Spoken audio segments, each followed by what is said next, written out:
O mais novo filme do Robert Eggers chegou, e como em todas as outras produções do diretor já está sendo muito falado. Mas será que é tudo isso mesmo? Ou será que esse filme é só para quem gosta do personagem desse tipo de cinema? Vamos conversar sobre isso agora. Se você não me conhece, muito prazer, meu nome é Ricardo, eu sou jornalista e sou um amante de cinema, daqueles que gosta de mergulhar nas obras que está entrando. E hoje o nosso mergulho é na história de Nosferatu, o novo filme do Robert Eggers. Mas antes da gente mergulhar no filme de 2024, a gente precisa dar um passinho atrás e ir lá no clássico de 1922. E pode ficar calmo que não vai ser uma aula de história e nem uma crítica sobre aquele filme, é mais pra gente entender como as coisas aconteceram e como a gente chegou desse filme aqui, tá? Lá em 1922, Nosferatu foi lançado como uma grande revolução no cinema mudo e no expressionismo alemão. Dirigido pelo F.W. Murnau, a gente foi apresentado ao Conde Orlok. E bom, tudo que ele poderia fazer para uma cidadezinha fictícia chamada Visburg. O que torna a história um clássico não é só a história do longa, ele também é. O que torna esse filme clássico não é só a história, que é baseada no Drácula de Bram Stoker. O que impressiona aqui é como essa história é contada. A fotografia do filme, ela é incrível. Ela cria um visual que nos coloca cara a cara com o mal que é esse vampiro, o Conde Orlok. Tem também uma cena em negativo, que é a cena da carruagem, que mostra como se a gente estivesse saindo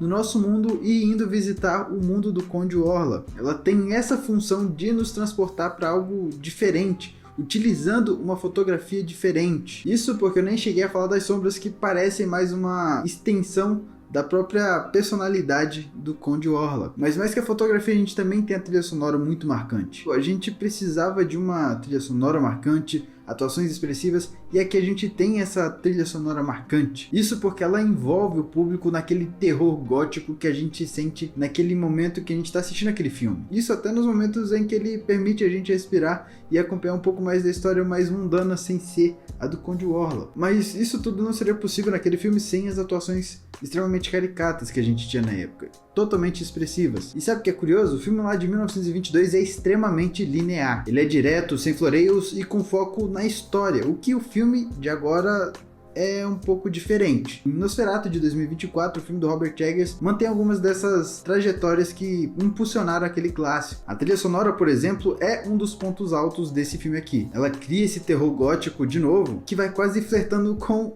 o erótico em si. E ainda por cima ajuda a reforçar o misticismo que a gente tem na história desse filme. A fotografia também é um espetáculo à parte, pelo menos pra mim. Yarin Blasquet, parceiro de longa data desse diretor, brinca com as sombras de uma forma que dá poder ao Nosferatu. A sombra dele na cortina, a sombra da mão dele sobre a cidade, a sombra dele no convés do barco, a sombra dele. A sombra dele é quase que uma extensão do próprio corpo do Nosferatu, do vampiro, e é o que torna ela tão necessária para essa fotografia aqui e o que nos remete bastante ao clássico. Ah, mas eu quase não vejo a atuação do Bill Skarsgård por conta da sombra. Pô, eu acho que essa não era a intenção do diretor. Não é que você analisar a expressão do ator para de julgar se a atuação dele é boa. Ele queria mais que você sentisse a presença dele em cada sombra das casas. Ele queria que você ouvisse a voz e sentisse o arrepio da voz, que é o que ele impulsiona para chamar a atenção de quem ele quer chamar a atenção. Ele quer te chamar até a atenção para as unhas e os dedos longos que o Nosferatu tem para te amedrontar com aquela criatura. E a fotografia, sabendo disso, tenta esconder ele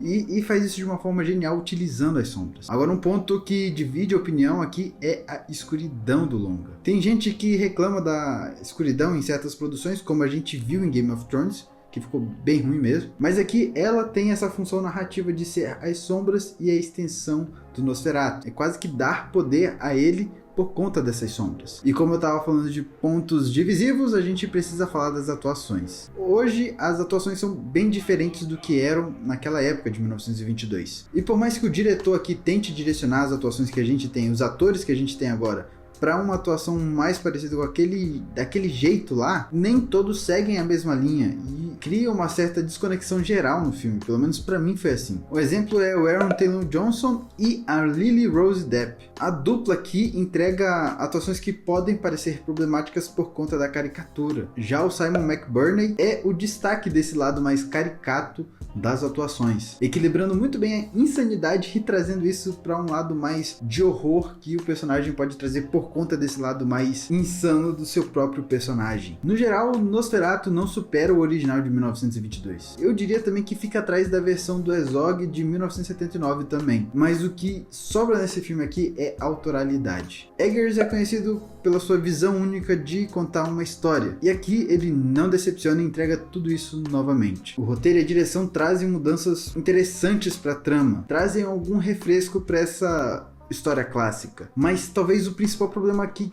seja que faltou alguma coisa, faltou ele explorar ainda mais isso que ele trouxe de novidade. Quando o Herzog adaptou o Nosferatu dele, ele trouxe nuances mais interessantes para o seu Conde Orlok, deixando ele um personagem mais depressivo e até mesmo relutante com o que ele tinha que fazer ou o que ele fazia. No filme do Eggers a gente tem temas como o desejo, a elite burguesa e a relação deles com o dinheiro, mas parece que ele ficou com muito medo de se afastar muito do original que ele já gosta pra caramba. Eu entendo isso, afinal estamos falando de um dos clássicos do cinema mundial. Ainda assim eu sinto que tinha mais coisa pra contar aqui. No fim das contas, Nosferatu de 2024 é um filme que provavelmente vai dividir opiniões. Talvez daqui a alguns anos ele envelheça bem e a gente possa revisitar ele com outra visão. O importante é que Eggers falou o que ele queria falar, e não fez apenas um repeteco do filme clássico, onde muitos diretores poderiam fazer e acabar se escondendo atrás dessa própria obra. Esse é o melhor caminho para um remake de um clássico desses: respeitar o material original, mas encontrar nele a sua própria voz. Murnau fez isso em 1922, quando adaptou o Drácula de Bram Stoker, e mesmo depois de 100 anos da sua obra sendo lançada, esse clássico ainda continua insuperável.